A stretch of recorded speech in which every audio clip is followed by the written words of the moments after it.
Welcome back, guys. Today we've got a video in the sunshine in the UK, which is amazing. It's the 3rd of March and the 4th of March, so we're getting some good weather, believe it or not. Anyway, VW Caddy 1.6 diesel, common rail. Customers complained that the water level has dropped and the temperature gauge has gone up, so above 90 degrees. So he's brought it into us just to make sure everything's good, which is not, because it's leaking water from the oil filter housing, or the oil filter cooler, should I say. So you won't be able to see, but what I'll do is I'll show you guys the part we've got. We've got the part directly from VW, so it comes as a full unit, as you can see here. So this is the cooler, and that's where it's leaking from, but we're suspecting that it's leaking from this join. So yeah, you could get away with just changing the cooler and the gaskets, but it does pay to just change the whole unit, because the seal's in there, seal metal to plastic, and it looks like it's leaking from the plastic. Obviously when we get it off for further inspection we'll be able to tell, but like I said, it pays just to change the whole unit. You've got seals built in here. I'd imagine the filter comes with, well, the housing comes with a brand new filter inside, as it should do from the factory. So yeah, I'm going to show you a lot how it's done, and hopefully have another happy customer.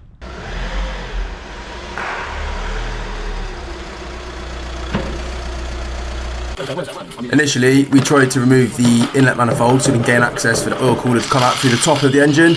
However, one of the T30s for the inlet manifold was completely rounded, so this part of the video please just ignore. That's fine. So because the inlet manifold bolt is rounded, we're going to go on to option 2. So you see where the throttle body is there, where we're working on? We've got a boost pipe just coming down the bottom, so we're going to disconnect that top boost pipe. It comes off the throttle body from the top side, and then shortly after we're going to go underneath to remove the other part of the boost pipe. This is going to gain us more access, because we're going to basically have to get to this cooler more towards the bottom end, so obviously the inlet manifold won't come off. So yeah, undo that top hose clip for that boost pipe, as you can see now, and then we're going to get the car up in the air. We're going to take off the bottom boost pipes.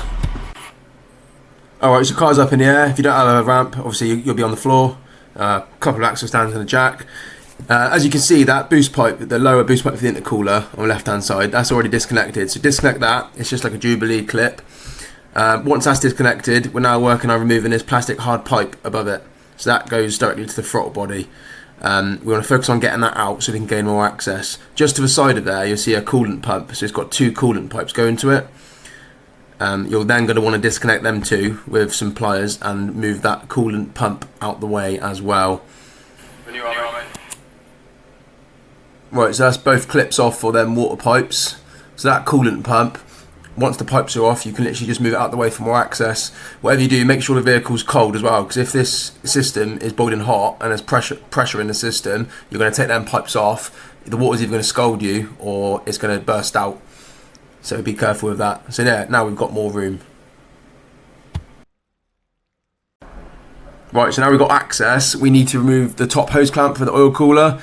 Quite annoyingly, that clamp's facing downwards, so you can't really get onto it from the top. So from underneath you need either a set of pliers, or we got a special tool here because it's a long reach tool, so we can clamp it from further away. So it's a bit difficult to get in there with pliers, especially when it's dripping coolant on you as well. But yeah, you want to get that off.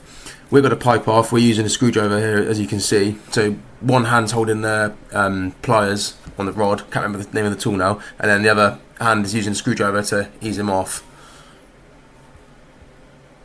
In there to get the bolts and the clip off, and now done that, clips off. It's just the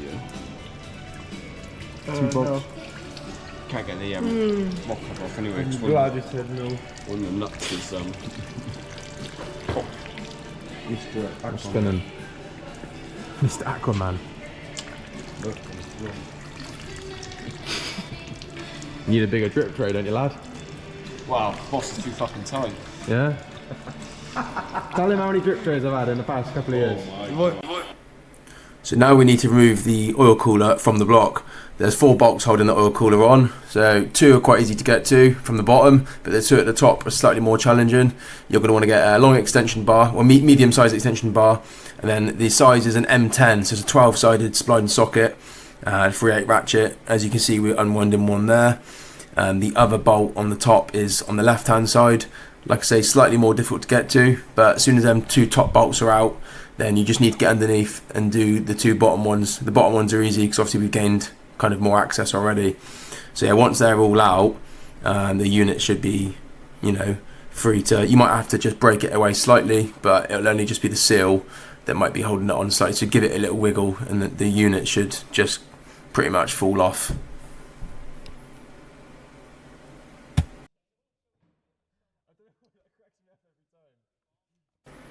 So the plan was to remove the 4 bolts and then wiggle this unit out. But as you can see, he's clearly struggling. You know, he spent 2-3 minutes trying to wiggle it out. It's clearly proven that there's not enough room. So the only option we've got, instead of removing the front end, is just simply disconnect the 4 bolts along the side of the cooling fans, drop the cooling fan down lower, and that gives us enough room to bring it out further to the front of the engine and then up. So that is what we've done, as you can see.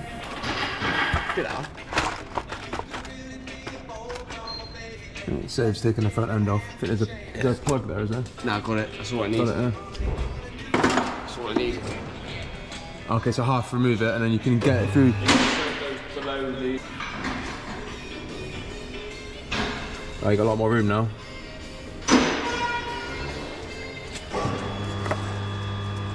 As if that bolt for the manifold come through then, you just took the manifold off there. Yeah. Crispy, isn't it? Is that where it's leaking? So does that plastic come away from that gasket then? Told you. Yeah, so plastic housings. The brake. So it's not actually leaking from the... No, so it's a water jacket, basically, essentially. So there's no point buying that housing without this, is there really? No. You get a full unit. So that's why it's pissing out water. There. Thank you very much. Non-repairable, isn't it? Nice. Common as fuck. Got a torch.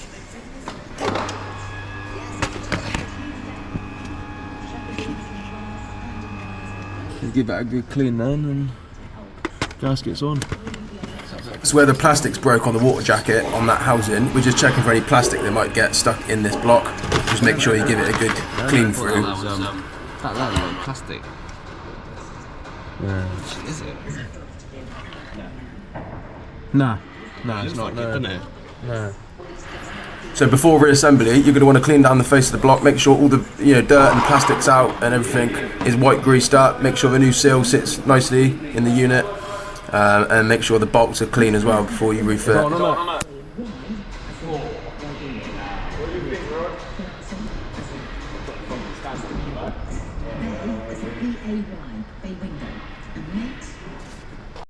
Just like this. So if you don't clean this area and prep it nicely, the new gasket might not sit flush, and then it'll cause another leak. Hand lining it up. Nah, I just can't find the hole. Can't find the hole. Fucking surprise. That's what you're used to then, is it? Yeah, shout out. How does it all go back together then? What bolt goes where? How do I do it? Well, my advice would be assemble in reverse order. That's how I was taught. So every bolt you took out, put back in, but in reverse order. Simple. As you're quite aware, the coolant system's been drained, so all the antifreeze has come out. That has created an airlock in the car. So the coolant system needs to be bled any time you disconnect any coolant pipe, anything like that. Because as soon as the coolant comes out, it drains, then you got air come straight in. That air is going to get stuck in the engine, and then you're going to have no heating. You're going to have maybe no fans working, stuff like that. So it's very important that you do bleed the system after you do anything related to coolant. So on a VW especially, quite easy. It's not like the BMW, it's not like the Minis. On a Mini, you've got like a little bleed screw, so you take it off and wait for the air to come out. On a VW, there's no bleed screws. So what you want to do is you want to top up the reservoir. You want to put the heaters onto the hot setting. You want to put the heaters onto speed setting 2 or 3, and then you're going to want to rev the engine or get the engine hot until it hits around 90 degrees. So I've just been on a road test with mine. As you can see, it's nearly up to 90 degrees there. And my heaters have got hot, which basically means that the water coming from the coolant pipe is going through the heater matrix and it's coming out of the heater matrix, because obviously the heaters are hot. Once you're happy with heating, so that's getting hot, and you're happy with the circulation of the system, check every pipe. So make sure this pipe is hot, make sure the radiator pipe at the bottom is hot, and including the thermostat pipe, make sure that is opening and that's getting hot. And last but not least at all, always make sure the cooling fan is operating once it hits 90 degrees. So if the cooling fan doesn't switch on, it shows that the coolant sensor is not getting the right temperature, which will suggest an airlock. If the temperature gets too hot and then the fan don't cut in, you're gonna have problems. Let me know what you think, guys. Any questions, give us a message. Hope you've enjoyed. Remember to like, share and subscribe, and I will see you in a bit.